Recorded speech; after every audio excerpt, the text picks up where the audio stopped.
trying to grind without purpose is almost impossible. I think you can do it, but if you don't have a bigger vision than making money, I don't know. I don't know how you do it. Every single individual has a story to tell, and they're great stories that need to be heard. I want every listener to know they have the ability to change the world.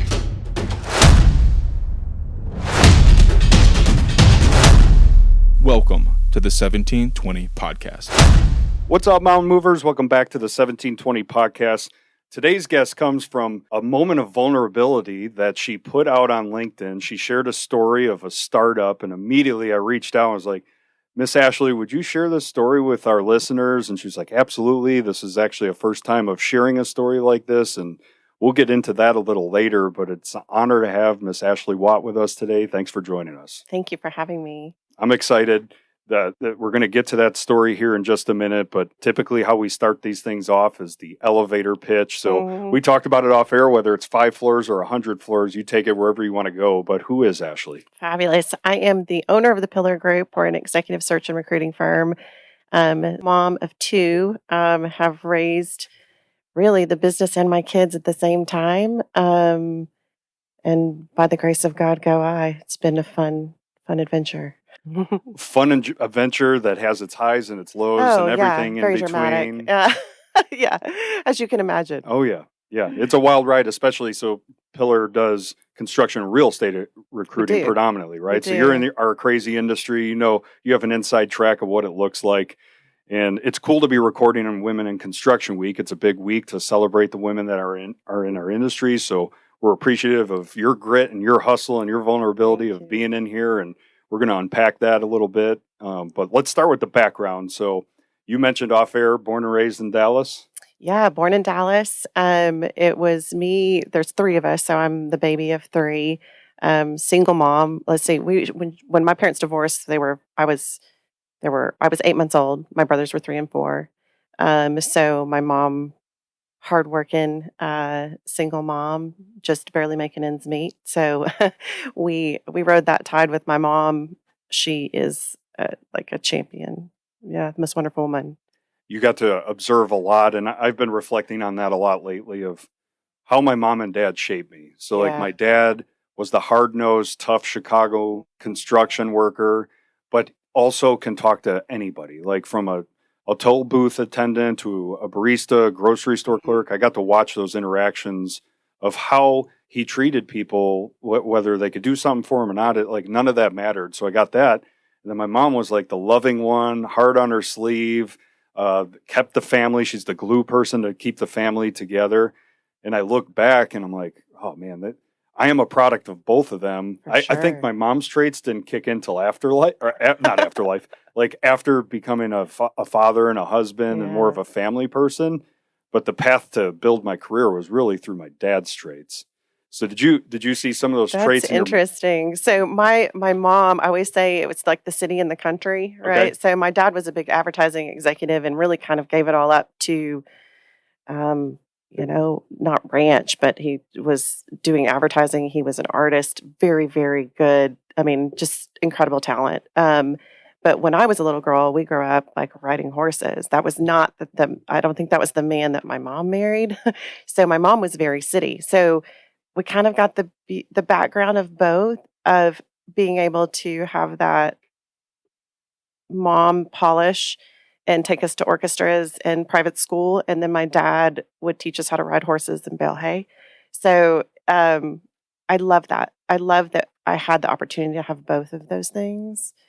My mom always says I'm very much like my dad and my grandmother. So I think that's interesting. So you're probably, with the career and everything, you're a city person now, but does that like rural farm? Oh, I love it. Does it call your name? Like you wish? I like if I would live in the country. I don't know that I could do it full time, but I would love to have land.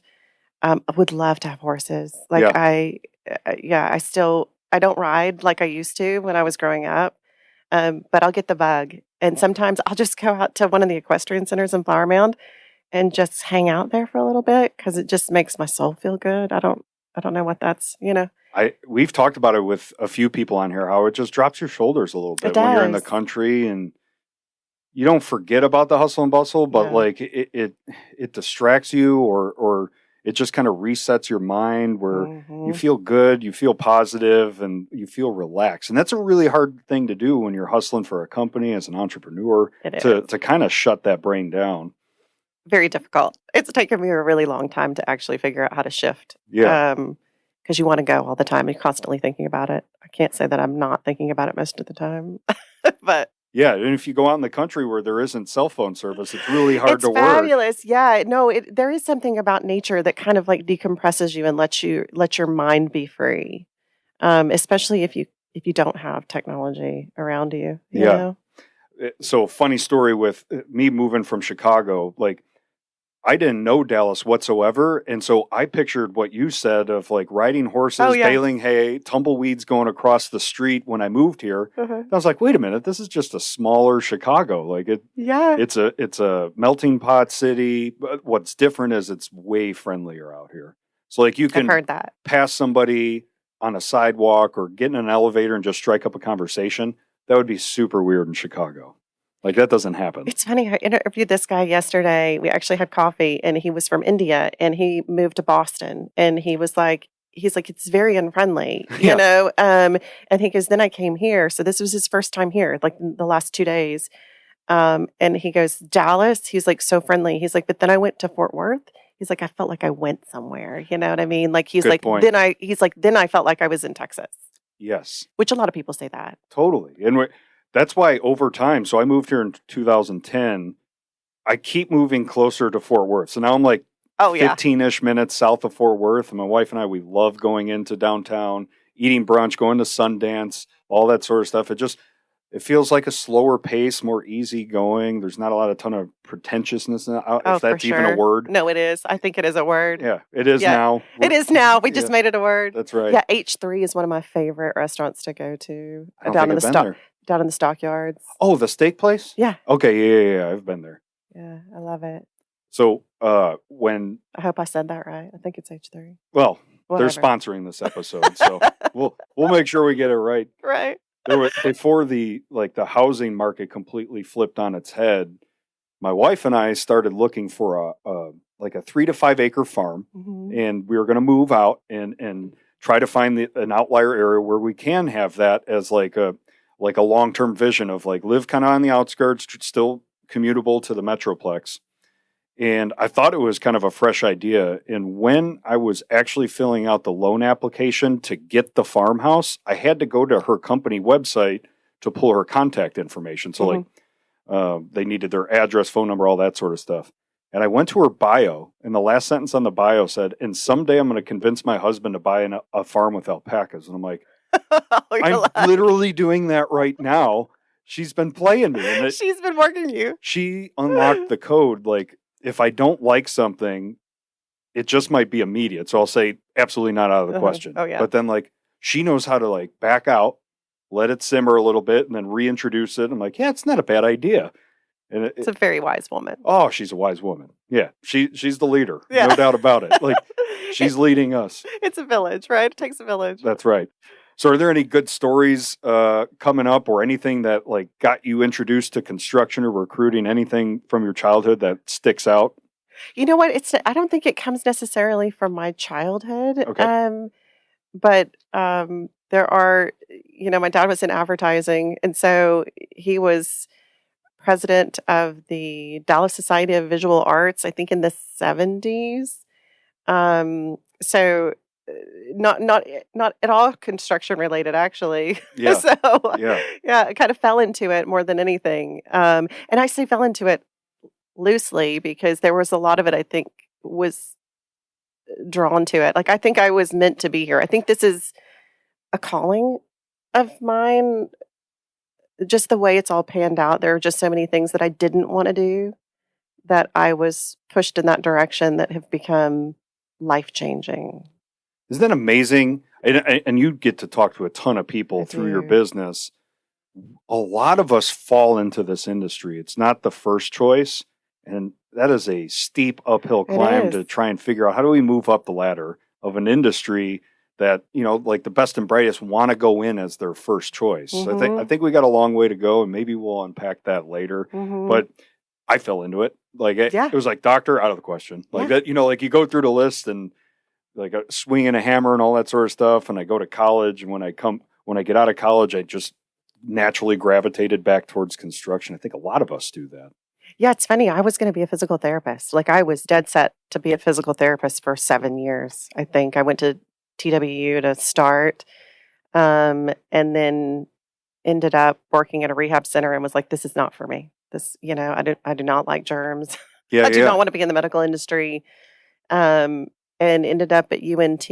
And there's a professor there that I think a lot of people know, Dr. John Bain.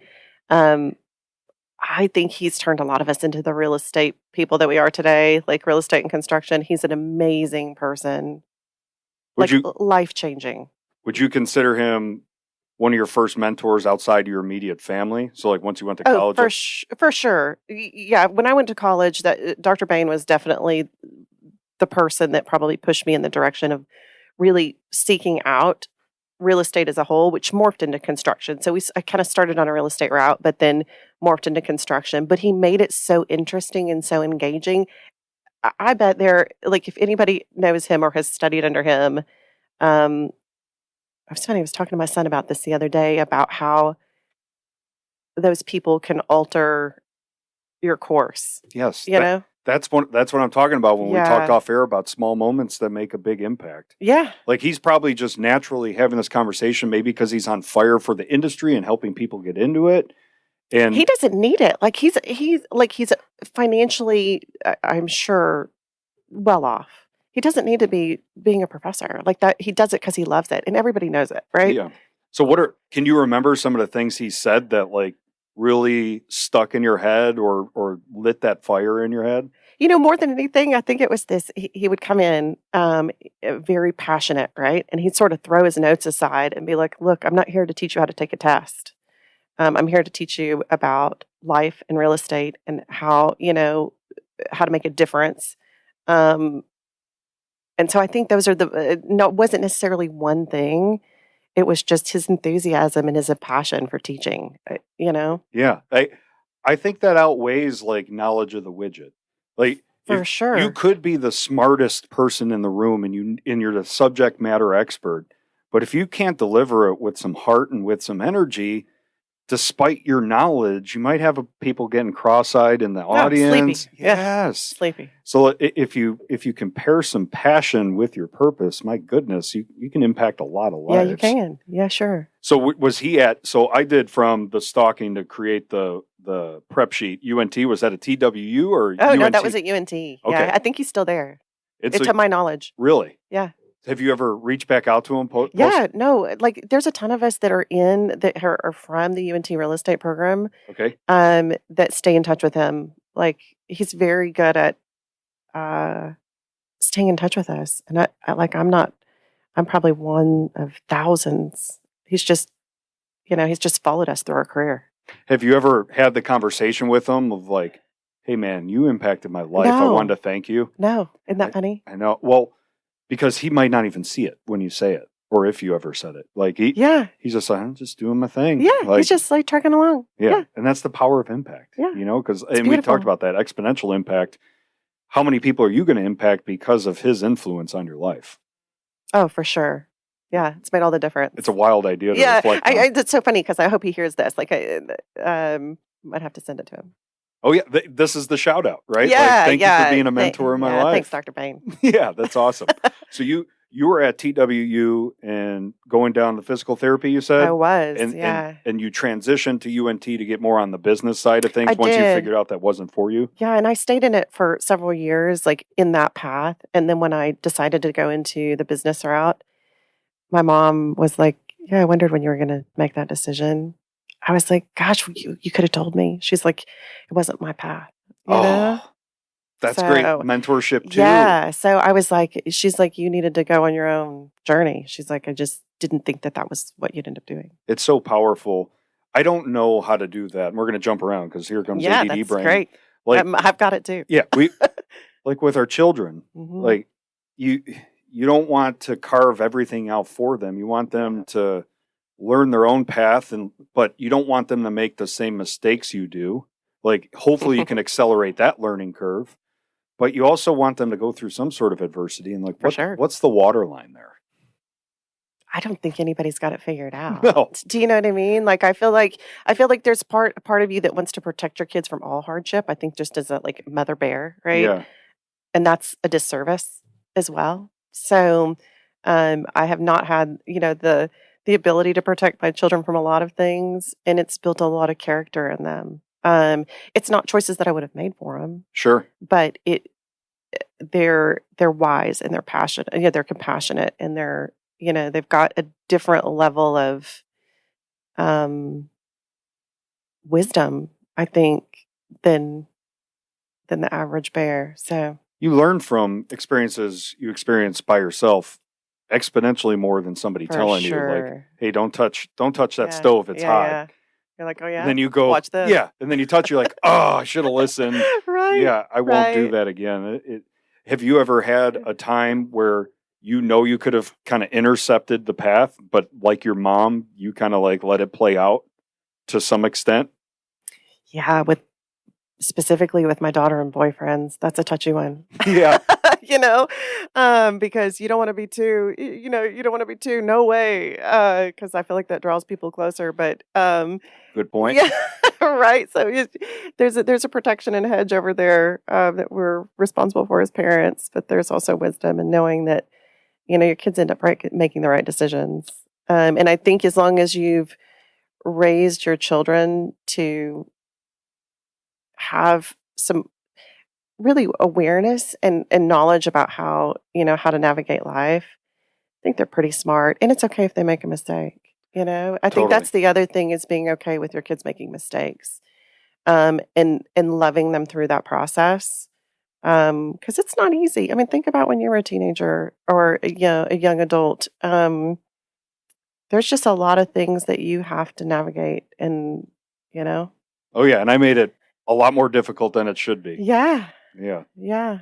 I saw a lot of people when I went to school. Once I went off to college, like, I was well into partying, like that was just normal. Mm-hmm. And so when I went off to school, I had some sort of autonomy and independence and all that sort of stuff. So when I went off to school, balancing studying and partying, like, it wasn't a big deal. Yeah. But when you saw those kids that were isolated and maybe over like the be careful parenting, like, I'm going to completely shield you. But once they go off to college, the parents aren't there anymore. Right. I saw them go wild. Right. You got to teach how to navigate, I agree. Like, there was one point in time where I had my kids in private school, right? And they were my mother used to call them hothouse plants. She's like, because they're protected, in a little cocoon. Ah, okay. And then I decided to make this shift and let them go to public school. And let me tell you, that was an eye opener. I feel like, I don't think it was I think it served them well, but it was different exposure. But I think it makes them more wise. Yeah. When kids are doing drugs in the bathroom, that's a different deal. Yeah. Do you want to roll with them? And that's in a, great neighborhood, high-end neighborhood where apparently it's the top of the top schools. So, but luckily, I think they've had, the path or they've had the wisdom and the knowledge to know what and what not to do. Yeah. And how to navigate that. That's a toughie. Doing youth ministry Wednesday nights, like getting exposure to what the kids have to go through beyond what I did. So like my limitation was seeing somebody smoking weed in the bathroom or something like that. But they see it on TikTok. Like, so like in addition to what they see in their own surroundings in social media, it's almost glorified. Like there's funny TikToks about doing drugs. And it's like, that they're dealing with more influence than we ever did because it's exponential and infinite. It's everywhere. It's not just what you see in your surroundings, but it's out there. Yeah. And these kids, like I was trying to tell them a couple weeks ago, I was like, give me 5 minutes off TikTok a day. 5 minutes. Yeah. That equals 30 hours a year. Like that you could be going to like read your Bible, read a book, talk to a friend. You are buying back time in your life. Yeah. And then our pastor, Craig Rochelle, like the next week, he was talking about, like, do you have an iPhone? I do. So, do you get that Sunday morning report? Like it's usually my drops user report. Yes. Yes, I do. And it's like 4 It's, like, hours on average. shocking. Yes. So like I forgot what he did on duration of life, but it was 10 years of your life if on average you're on your phone 4 hours a day. That is terrifying. Oh, that's so interesting. Yeah. See, it's so funny. I play this little mind game with myself, and I'm like, it was business related, right? Like that's why I was on my phone so much. Oh, yeah. Well, I was checking emails. I have business accounts on Instagram and like, but then you go down that rabbit trail with your thumb. I'm guilty of it. And I'm like, what was that, dude? Yeah, it's funny. I took, for a period of time, I just took all apps off of my phone. I'm always kind of soaking up knowledge. And I heard this guy on this podcast, and he was like, I just eliminate all, I'm just not allowed to touch it until 8 p.m. Yeah. It's a good move. Life's about discipline. So this is what Stuart usually does. Like he would be like, hey, we're going to pull it back, but he's not here. So we're going to keep going off the tracks. Sure. Like those habits that you build in one area reflect in the other areas of your life. And one of the things one of the things I did was remove the phone from my bedroom. So like I bought an old school alarm clock. It's in my room. The phone is in the kitchen plugged in. And when I wake up and pray. There's about 10 things I do before I touch that phone. And it just allows me to get the day started before I potentially get sucked into texts that came through, emails, the fires, the social media rabbit trails, just like a habit's built to protect myself. And maybe I'm more likely throughout the day to touch it less because that habit's built at the beginning of the day. But if you start your day by going down that rabbit trail, what is it doing for the rest of your day? Yeah, just derails you, I think. It right? could. I try not to touch my phone for the first hour of a day. Do you? Okay, I'm not always successful. Like I'm not always. I will check it when the alarm goes off because I still have the alarm on my phone. Yeah. But I just shut the alarm off and set it aside and try not to touch it for at least an hour. How did you build that discipline? Or is that natural to you? Discipline? I don't think discipline is natural to anybody. I think it's just a skill, right? You have to teach yourself. I just noticed it. I observed it about myself that I was wasting time. And time is so valuable, right? And my life is more peaceful when I can get up in the morning, have that time, kiss my kids, say good morning, just not be distracted, go make some coffee. It's meaningful. Make it simple. Yeah, Keep it meaningful. Simple. Mm-hmm. That's one thing that my wife and I are working on at home. Because the tablets, YouTube Kids, my 5-year-old daughter, she's about that life. And it's like, we can't tell her no if we're then on our phones. Sure. And so one of the goals for the year is my phone goes in a cabinet or a drawer. And it only is during family time. It doesn't count like during this. That's a cheat. I'm cheating myself, really, and cheating my family. But if we're going to say you read, we'll read. Or if we're going to say no tablet, we're not on our phone. You have to. Right? You got to walk the talk. You do. Harder than you think it would be sometimes. Oh, yeah. Same thing with like dinner time, right? Like no phones.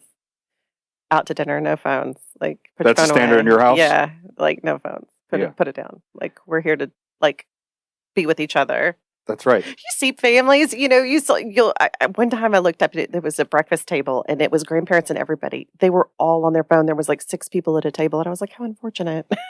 Yeah. And it's easy to get sucked into that. It's easy to do. It's not a judgment. It's just easy. It's easy to do. For sure. Even if you go to a coffee shop, it used to be that you used to interact with people at a coffee shop or say good morning and I think that still happens, but because people are so sucked into what they're doing on their phones, they're just less engaging in general. Yeah, it's remarkable to watch. Yeah.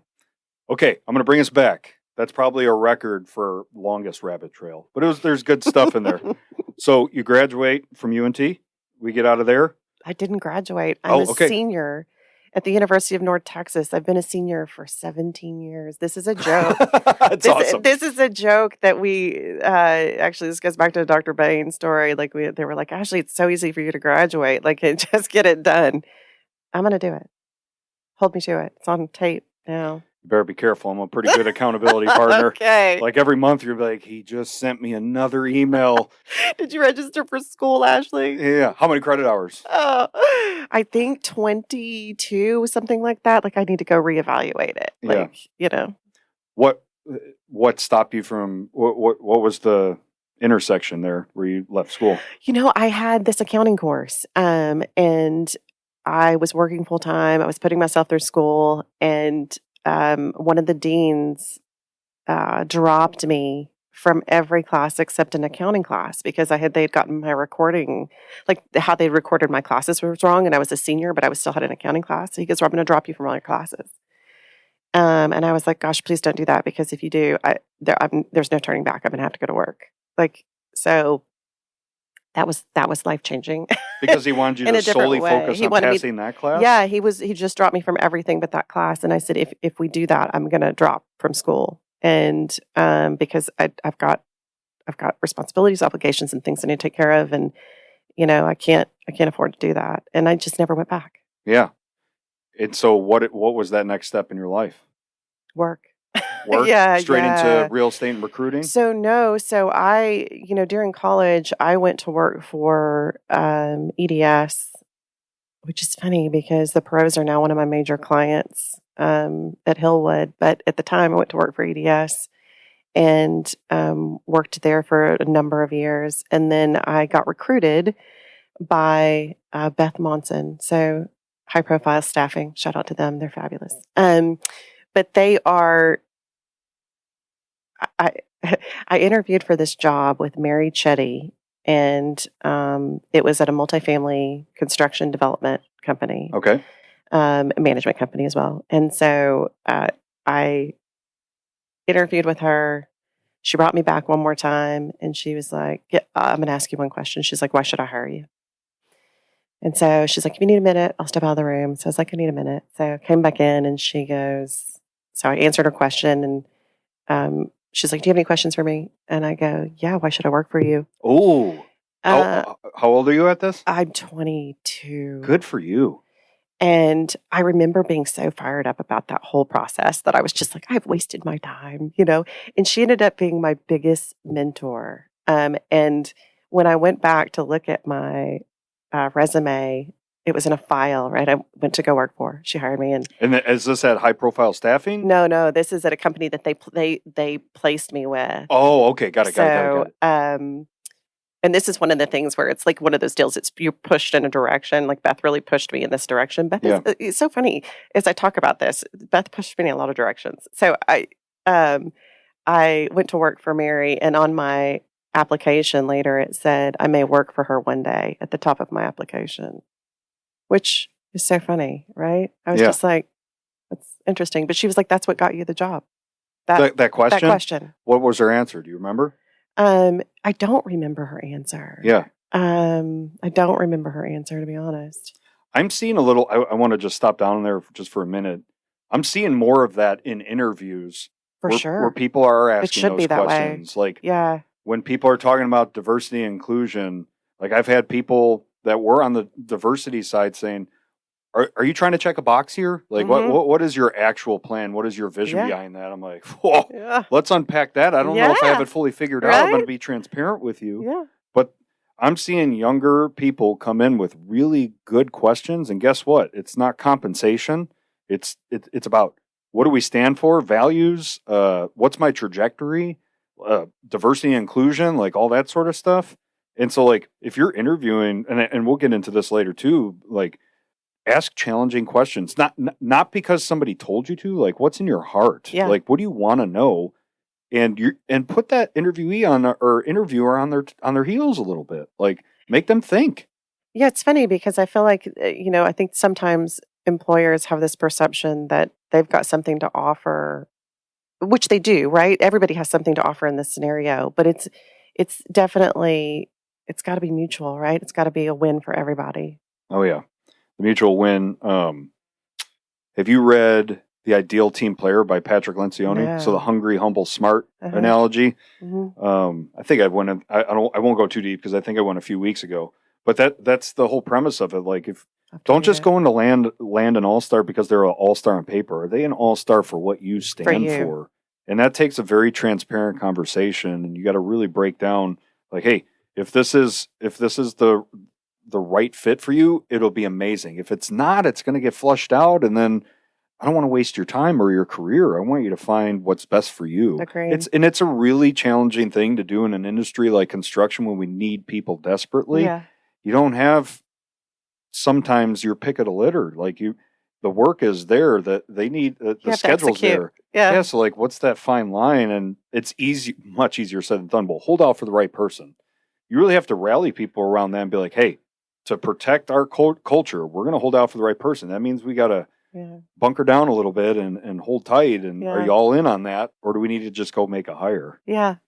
Yeah. I think there's always a happy medium to that too, right? Like, I don't think that you typically have an entire team of all star players, although that's the ideal, Yeah. What are some of the things that Beth taught you along the way? And like, eventually you fly away, and like, what does that look like? So it's funny. So she's the one that pushed me into this job with Mary at First Worthing, which ended up being purchased by Inland Empire. But Mary was the president of Dallas HR and just a wildly great teacher. Like she trained me when I didn't even know I was being trained. And there are things that she would do that would irritate me. I remember this so vividly, and she was teaching me and I didn't know it.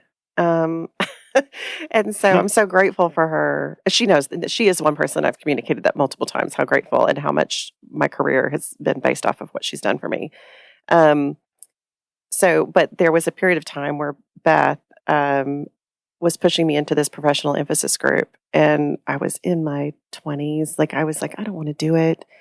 And those people, so I was like, okay, I'll do it. She's like, no, you just have to do it. So ran this professional emphasis group.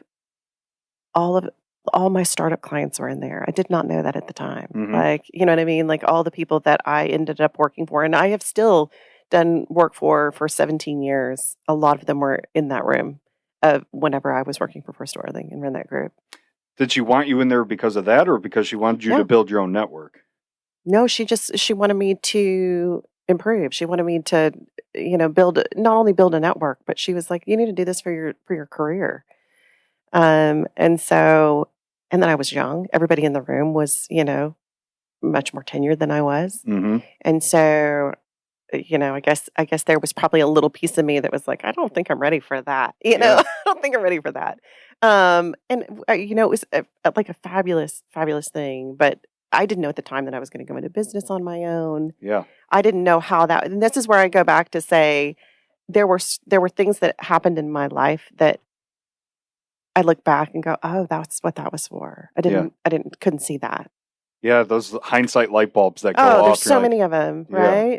So, but then at the time, so then whenever I did shift and started my own business, I couldn't lead the group anymore because I was no longer an internal recruiter for this firm. So I was like, I'm going to have to resign, hanging a shingle. And I got hired on the spot that day by Staubach. So to do consulting work for them. So pre-Pillar Group. Yeah, well, this is when I launched Pillar. So I leave. Oh, and Staubach was your first client. Staubach was my first client. Wow, That's awesome. I think there's a million benefits to serving, right? We're sitting inside the Texo building, which is our construction association. I've been serving in it for a decade, and again, selfish interest going in, but what I got out of it was far greater, and I've told that story a lot on here. But one of the things that the ancillary benefits you get, instead of trying something on in leadership at the company you're working for, you get to try it on there. Like if you're leading a steering committee, and I don't know what that group looked like. Yeah, it's kind of similar. It's leadership training. 50 executives in different capacities. So yes, leadership training. In the real estate or recruiting space? Real estate. Yes. All real estate related. Yes, what a setup to help in recruiting in real estate later in life. Gives me chills, really. Like I had no idea that that's how that was going to play out. And so I didn't even want to do it. Right. You didn't want to do it. You didn't know how it can shape your future, but what you decided to do is take action, just say yes and make that leap. Yeah. Which probably made it less scary to start Pillar Group. It did make it less scary. Yeah. Yeah. Let's tell that story. Yeah. So the LinkedIn post. Yes. So I had gone on maternity leave. So my children are 18 months apart. I've gone on maternity leave with my son, who's the youngest. 6 weeks into maternity leave, I had gotten a call from the head of HR that said, we're going to lay you off. So in maternity while leave? I was in maternity leave, yeah. Is that even legal? No. I didn't think so. Now, granted, I'm coming from an HR background, right? So I'm a director of recruiting for a company. And at the time, I was the major breadwinner. So I had thought about launching a recruiting company. You just think about things. You're like, oh, maybe I could do this. But that sort of pushed the envelope, right? So my son's 6 weeks old. I'm on maternity leave. I was like, I'm coming back. I need a severance package because this isn't legal, right? So, I hung a shingle while I was on maternity leave, set up the company, learned how to file an LLC, came back to the company, and they said, we think we've made a mistake. Like everybody loves you here. I guess that wasn't a company-wide decision. It was a managing decision. So she's like, I think we've made a mistake. We want you to stay. And I was like, too late. No, thank you. But I would love that severance package because it's the only way I'm going to be able to make this work. Yeah. Did they at least come through on that?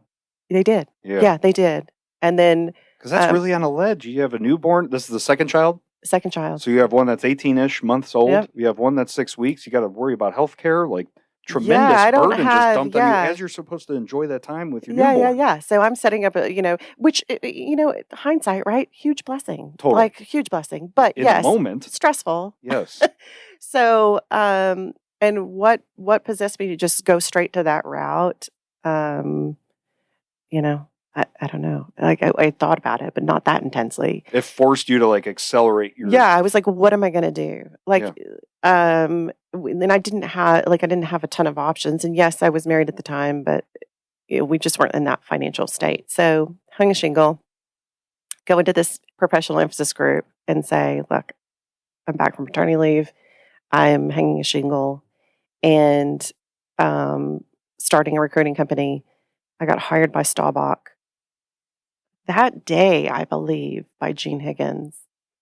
And then my next client was Hillwood Pro Company. So 2 small companies that you sign up. Unreal, right? And so... What were you doing for them? Recruiting. Okay, so that was straight to that. Yeah, I went straight to doing some recruiting, and they're like, look, do you have an office set up? And I said, no. They're like, you can keep any clients that you want. We just want you to come in, do some recruiting for our company. We'll give you an office. And really kind of set me up. Because they were in this emphasis group? And so they got to know you? Yeah, because they needed recruiting help.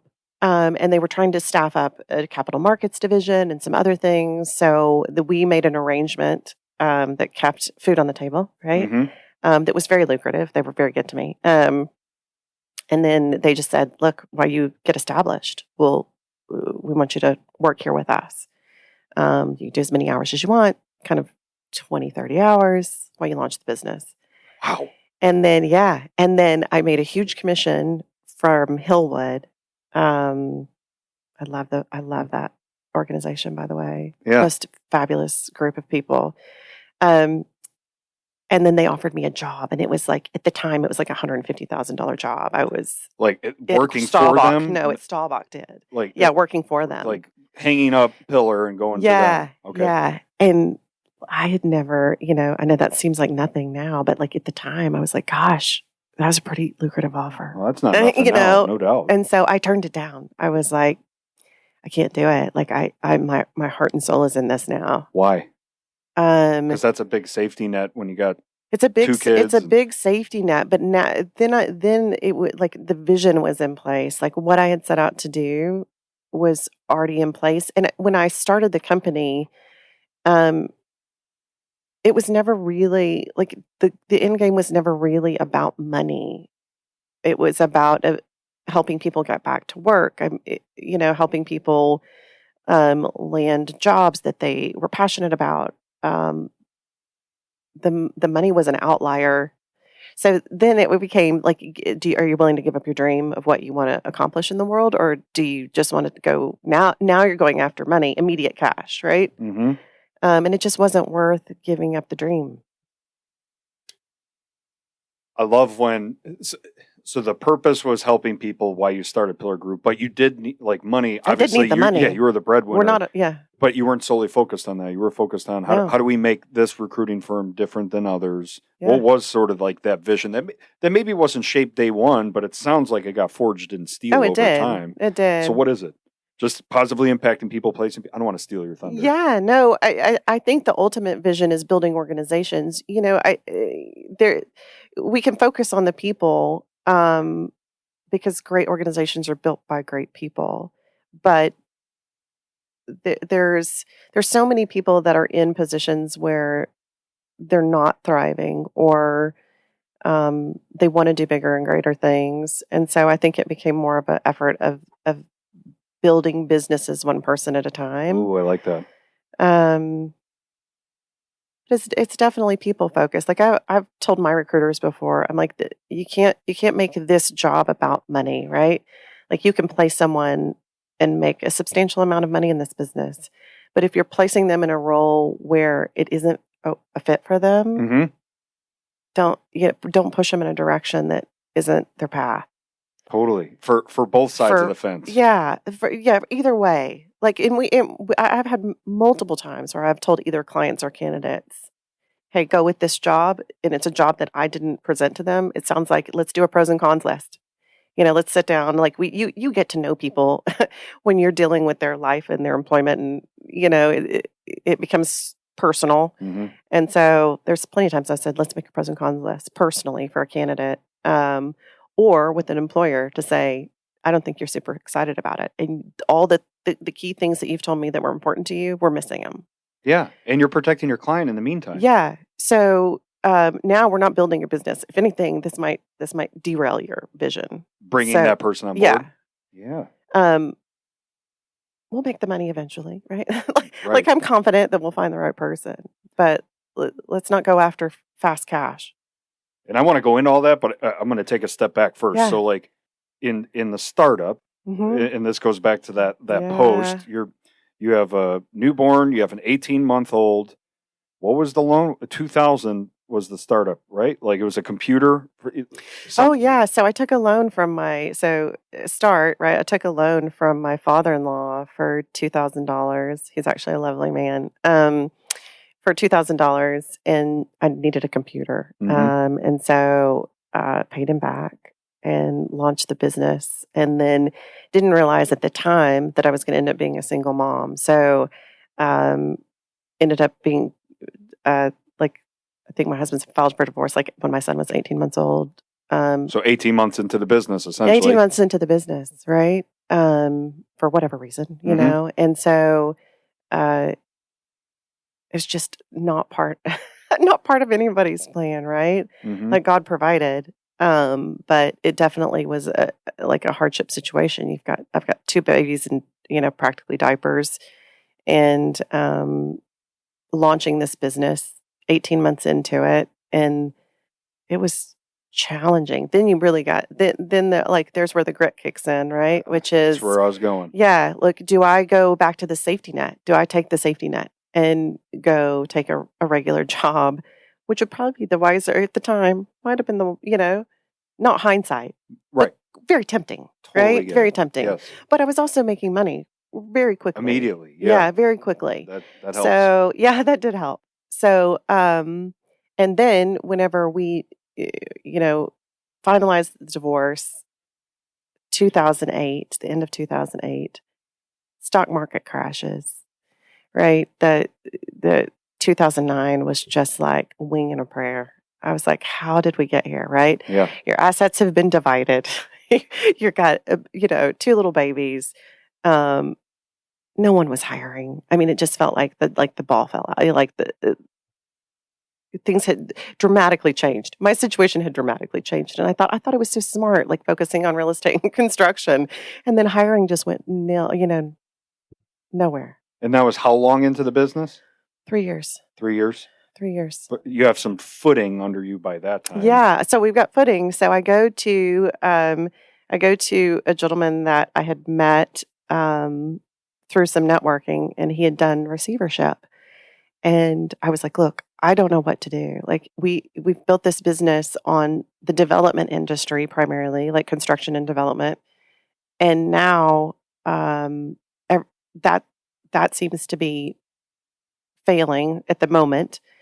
And he said, Ashley, he's like, real estate doesn't go away; it just changes hands. Ooh, okay. And he handed me a list of bankers and receivers that were all the property was defaulting to, and that changed everything. So Basically, look what like? happened was we started working for, so all these assets were being taken over by the banks. But banks don't know how to operate a hotel, that's for an example, right? So they hire these receivers to manage these properties. And so we pushed into the hospitality business and started doing recruiting for hospitality that was going belly up in these foreclosures, basically. And just helping staff up the banks then at that point? No, helping staff. So what would happen is it's partly banks because there's servicing that has to happen on those loans in those banks, but also the hotels when they would go into receivership, you might have a huge like mezzanine loan that has 35 hotels in it, and when that defaults, you have to get all the general managers for the most part out of those hotels so that they and place don't, them elsewhere. Well, you have to get rid of, not necessarily. You have to get rid of them so that they don't run the property into the ground. Whew. So we started working for companies, but taking on like 35 GMs at one time. Like we got to staff 35 GMs all over the country. Yeah, so you found a niche within. We found a niche. The yeah, recession. the moral of the story is like we learned how to ebb and flow through the real estate and construction, which also helped other people because people in the real estate industry were devastated too. Like they lost their jobs, they didn't know where to go. Yeah. So before Staubach, your first client signed up, like how long was that gap before you took the leap to have them? Did you have them immediately? Yeah, I had them pretty quick. And you had a purpose of impacting companies one person at a time, but also feeding your family. That I'm assuming, the grit. Like there was no choice. Like you didn't have a choice to make. You were going to hustle because I'm trying to envision your balance between single mama 2 and a business startup. That's, I mean, yeah, they were really little. I used to balance it with one. You know, I ended up having to hire a nanny before they did the whole daycare thing, and then I would get up, do the morning routine, and then put them to bed and go back to work. Sometimes I would work till 3 a.m. Yeah. It's funny because I used to get a lot of comments on that. They're like, "Why are you sending emails at 3 a.m.?" I'm like, it's my time to shine. Yeah, it's the only thing I've got, right? Yeah. Like I used to put them to bed and get to work. That's right. And I did that. I did that hustle for years. So yeah, I think that it just takes a lot of tenacity if you're going to try to become an entrepreneur, especially an entrepreneur as a single mom. And kids are so little and you don't know what your support system looks like. And then during this time, after I think 5 years into my business, it's 5 years, my brother got sick with cancer. And so for the second time, this also happened in high school, but he recovered. And he went into hospice. And so, and ended up passing away shortly after his 39th birthday. So 40th birthday. Yeah. Oh, I'm sorry to hear that. Thank you. So there was just a lot going on in our world, you know, and I say our world, meaning mine and my children's, that was challenging, you know? Yeah. And I mean, you're just building these notches of grit, not only for your life experiences that like when you get on the other side of all of that, you're like, bring it on. Like whatever industry dip happens right you're now. Like, all right. So what? Yeah. We keep plowing. Yeah. We'll survive. Like we know what to do. Yeah. Like I know what to do. And, you know, and I see that with the biggest grace. I mean, God has protected us, right? And I think that's where the grit comes into of knowing that, like, there were plenty of times, and I promise you, like, this was so purposeful that I was like, I don't see how this is going to work. Like, and then I would get to the very, like, what seemed like the end. Like, we're going to cash it in, right? And then God would provide. Breakthrough. Right. Provision. Yeah. I'm like, almost like as watch this. I was Yeah, like, yeah. oh, watch this I thing. have your back. Yeah. And then amazing things would happen. I think that's an amazing story of grit and tenacity and startup. Like, you have a purpose and I'm talking generality to listeners now. If you have a purpose you're on fire for, that's awesome. And it'll drive you, but you got to be ready to drive. Like, you might not have I don't want, chaos is the wrong word, crisis, right? Yeah, of crisis, like your life has changed. It's flipped upside down. You have to go get that money. You might not have that as a listener, but you have to understand, like, a startup is a grind, but it's worth it. Like, it's worth it if your purpose is big enough. Would you agree? Agreed. Like, I think trying to grind without purpose is almost impossible. I think you can do it, but definitely if you don't have a bigger vision than making money, I don't know. I don't know how you do it. Like, because it is hard. Like, I think the thing is, like, it's rewarding, but it's a lot of hard work. It's a lot of time. But I wish more people would do it. You know what I mean? Like, I see people like plugging away. I'm like, gosh, go after your dream. It's tough to see that, and sometimes you don't even know what your dream is. Like, That's true. I wasn't an entrepreneur before I had my purpose pretty dialed in. Like, I've had this huge conversion of selfish to selfless. Like, when I started, it was about title and money. Yeah. And like, there would be times like my hustle, like, I ran out of things to do, but I would stay at the office. Like, you were going to see me there, and it's like, I didn't have it right, but sometimes you have to work your way into having it right. Like, Agreed. you have to have life's experiences a little bit and learn from mistakes and figure out what's wrong. And when you're chasing money and money alone, you get on the other side of that and you make it. It compounds issues you haven't worked out. It feels hollow because like, you can always buy more things, but like, a purpose of impacting companies one person at a time, infinite. Like, you're never over. The mission continues. Yeah. You place this person in this company, you made that company better. What else can we do? Yeah. It's infinite. Super rewarding too to walk into a client's office and have like 30 people, that you've placed in that organization. That's very rewarding for me. I bet. Like, it's hard. I know that there are firms out there that will do like these one-off firms. I have to know my clients. It has to be, for me, in order for me to be really effective, I have to know who you are. Like, what are you trying to do? Like, what's your vision for the company? Like, it's got to be bigger than, oh, I need somebody to fill this chair. Yeah, for sure. To a degree where now that you're established, would you like say no to a client, a prospect, or fire a client because they're not standing for the right things? Yeah, I have. If I think that if you start to get a poor reputation in the industry, for example, right? If we go into a market, we have an unfamiliar client and they've got a really bad reputation. There has been times that we've gone back and said, I'm so sorry, but we're not going to be able to, we'll finish the search for them, but we won't continue. We'll honor our commitment. Yeah. Honor your commitment and still stand for what you stand for. Yeah. But and then say, graciously decline. And it's hard to deliver that sometimes because they're like, what are the challenges that you're facing? I'm like, your reputation. That's a big challenge because we're looking at passive candidates. And if you don't have, these people don't need this job, So it's got to be mutually beneficial for everybody. And so transitioning to that with like the actual placement process, you're probably placing, is it entry level to executive? Like usually mid-career to executive. What are the common themes right now? What are people looking for that would be willing to move? Like, aside from money. Vision, right? I think there's this, it's very rarely do people move for money unless it's a promotion and they feel like it's advancing their career. But I think there's generally a heart of people that want to do something great with their career. I mean, you're spending 10, 12 hours a day working on something, like on a grind. I think there's really good people out there that want to be a part of something that's bigger than check this box. Yeah, because mid-level in your career, you've maybe chased things that feel hollow, and it's like, I want to be a part of something bigger now. Yeah.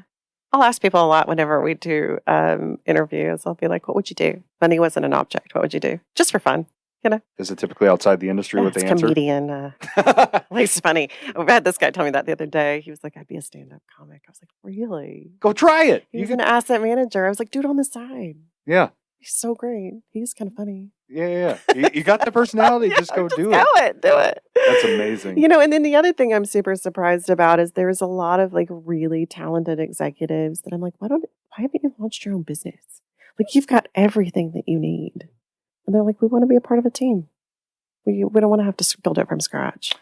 Some people, that's what they need. That's what they need to thrive. That leap actually breaks them. It doesn't build them up. Yeah. And not everybody's built to be an entrepreneur, right? Like I've learned, and this is within the last year, like God willing, nobody will be in control of a purpose, vision, and values. Like those three things mean everything to me. Yeah. And everything else is the byproduct to that. But if we focus on that with our whole hearts and minds and effort, like the rest will fall into place. But I'm a guy on the opposite end of that. I don't want to be around somebody or a group of people that can change that if we face adversity. Like, no, we need to focus on money now. And it's like, no, we need to dive further into this purpose and maybe realign, making sure everybody is on the bus that should be on the bus and all that sort of stuff that stands for that. Yeah. Other people, no, it's not for everyone. It's a fine line, right? Like I'm a capitalist, right? So we the vision is always to be profitable, but there is an ethical and visionary way to do that within companies that I think there's plenty of people, like that's the one thing, there's plenty of people out there that want to be a part of that vision. Yeah. The other part is I think that we've just made recruiting too impersonal, right? People no one can ask pertinent questions. How's your family? Like, what is your, you got kids? We've made it so that like everything's illegal to ask, right? I probably have overstepped boundaries more times than I don't even know. I mean, if I can't ask about a family, no, you're not supposed to. That's crazy. Yeah, I want to know the person. You're right. Like genuinely, people want to be known. Yeah. Like they want to know. I think that engages people more than anything. Like if you, as an employer, if someone comes in for an interview and you want to know who they are, I feel like that's a huge game changer for them. Yeah, what lights up your life? Yeah, what lights you up? What are you passionate about? What do you read? Like who do you listen to on a podcast? Like, those are the things. What's your favorite movie? I have a guy that asks that all the time. What's your favorite movie? He's like, don't tell anybody I'm gonna ask. Yeah. Right. So it's funny. But it's those personal things that like connect people. We can find people with skill. Yeah. But finding people with your vision and purpose, that's where the glue is. Ooh, I love it. So our listeners are predominantly in construction.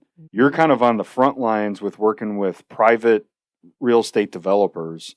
Is that game changing with the interest rates rising? Is that slowing down? God. So is that an indicator of our future? Like, yeah. So we work on both sides. So we work with the GCs and the developers, and the investors. So we run full gamut. But developers are suffering because of the interest rates. Just not building. And they're having to give up projects, right? So you've got, I'm going to say vultures, capitalists, whatever you want to call it.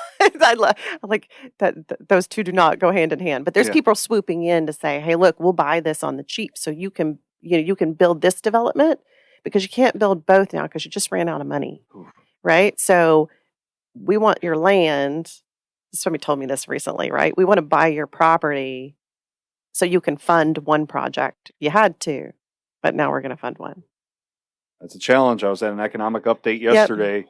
It's a big deal. There's not only that, like, hey, start leaning towards public, not private, like with what you're looking at construction-wise, but also, I don't even remember at this point, because it's been such an engaging conversation, whether we talked about this off air or on, was how construction industries suspect moving even lower on the list because of all the other, like unemployment's at a 54-year low or something like that, and all the industries that are allowing flexibility and virtual work, and Amazon's ramping up, and it's like, why would I go swing a hammer when all these other industries are available? Like, it's a dogfight right now. And I think the future, like if we don't radically change something, it's going to be tough to place good people in at least the construction side of things. Yeah. I think that's a real, I think too, people have pushed people to go, and I'm pro education to a point, but I think tradesmen are missing. So I feel like there should be a solid push to put people in trades. Yeah. It's a good profession. So I'm biased to that opinion. yeah, So I'm going to agree. Yeah. I just think that there's a huge gap. We've had this, I have this entrepreneurial group that I go to, and they were talking about that recently. They were like, we're a tradesman. No one's going to have to do anything practical. Yeah. Until a wild swing happens. Yeah. Until something dramatic happens. Also a really good opportunity for like people that are, young to go and, mentor under other trades. Agreed. All right. Anything else on Pillar before we move to the family? No. Okay. So the family now, how many years into Pillar are we? We're 17. So the kids are not kids anymore? No, gosh, my son just turned 17. My daughter's 18. She's graduated. Samuel's thriving. Abigail's thriving. Like they're doing so, so good. That's awesome. Yeah. It's hard to believe that time has passed. We look back on it, and it's so sweet too, because I look at all the things that we've had to face and hardships and things like that. And if you listen to my kids tell their childhood story, it's so sweet. Interesting. So they were like, we had such a great like growing up years. And I'm thinking, that's so great that's how there was a lot of hardship, and I feel like they feel a little bit insulated by it, from it. I've learned that they view what we view as hardships, they view as blessings sometimes. Like that deep freeze a few years ago, we lost power for 3 or 4 days. We eventually moved into my office because it was on the same grid as the fire department. Mm-hmm. And before that, we were camping in our living room because the rooms were too cold. Yeah. And my wife and I were stressing about that. And then we moved in to the office for a day, and I bought a bunch of snacks for dinner from the grass station. And I'm freaking out about this. That was the best 3 days my daughter had in that year. Yeah. But like some of those hardships, because like you started that up with Pillar Group, and even though you're working more, you're kind of around more. So like they're like, oh man, mom's available. I'm physically there. Yeah, I'm physically there. And we don't give ourselves grace in those moments because we're like, kids are so resilient and graceful, aren't they? 100%. Yeah, I feel like they're. Yeah, I feel like people stress, right? I think that's even like as a parent. That's one of the things I would translate, like things that you think are big, like your kids don't really see. They're loved and cared for. That's it. Like, that's right. However, you can do that, that they're taken care of. That's it. So what do you like doing hobbies wise when you're not dominating the construction real estate industry? Because I'm like, I don't have a lot of hobbies. I have not invested in the time. So I was jokingly, my hobbies are buying websites and trying to create businesses. I actually do really love it. We're working on a job board right now for construction and real estate. Yeah. And those are the things that I really, really love to do. Outside of that, if time were if there was more time in the day, photography, horseback riding. Oh, the shoulders down, full circle. Camping. Yeah. Yeah. I've been camping with my kids since they were super little. Yeah. Part of the experiences that shape them and give you those, they give you those awesome insights. Yeah. And don't worry, I know we asked that question, but my hobbies, like to the average bearer, are, I love leadership books. I love leading. I love the gym. Geek. People are like, cool. You're like, wow, you're super interesting. That's right. Yeah, cool. Yeah. Sounds great. Yeah. All right. So how we typically wrap this thing up, we talk about books. Like if you're a book junkie or you have some books that have transformed your life, and then we'll get to the one big thing. So if people just tune in at the end, like what's the one nugget you want them to take from it? But we'll start with books. Books, Richest Man in Babylon. Love. I have read that book when I think I was 18 or 20. It's a good book. Such a good book. And I'm going to totally slaughter this, but there is a quote in there that's something to the line of, don't ask the tent maker about jewels. I think that basically go to go to the source when you're looking for information. I have just started and have like been eating this up, Think and Grow Rich by Napoleon Hill. Think and Grow Rich? Think and Grow Rich. Think and Grow Rich. It's the oldest. That book is so universally good for the ages, and it just transcends times. I don't know when it was written, but a long time ago. Same with Richest Man in Babylon. Like you can read, it's almost like King James of the Bible. It is very biblical. Yeah. Like it is a very biblical written book. But written a long time ago, but very applicable to today. Short, easy read too, right? Yes. Small. Yes. So probably a hard one to listen. Don't Audible that one. I wouldn't Audible that one. No, I don't think that would be a very good Audible one. But yeah. I've heard of one of those too, so I'll check out Think and Grow Rich. All right, one thing. Pressure's on. One thing? Yeah. What was the one thing? Yeah, your one big thing you want listeners to take away from this episode.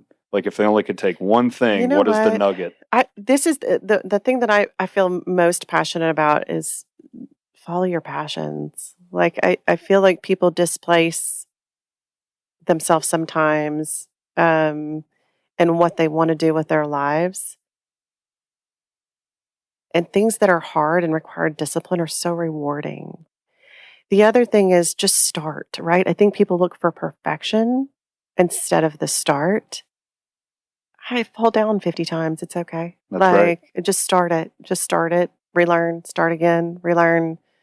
I think that's part of like the grit of life and almost the beauty, right? Like there's a lot of beauty and discipline and following, passions. I think that the world would be a better place. The journey versus the destination. Yeah. That's it's a great beautiful one journey. Thing. Miss Ashley, thank you for joining us. This has been an amazing conversation. Thank you, how do people get a hold of you? What's the website for Pillar Group? Pillarrecruiting.com. Pillarrecruiting.com. Check that out. It's changing the world out there. Thanks again for joining us. Thank you for having me.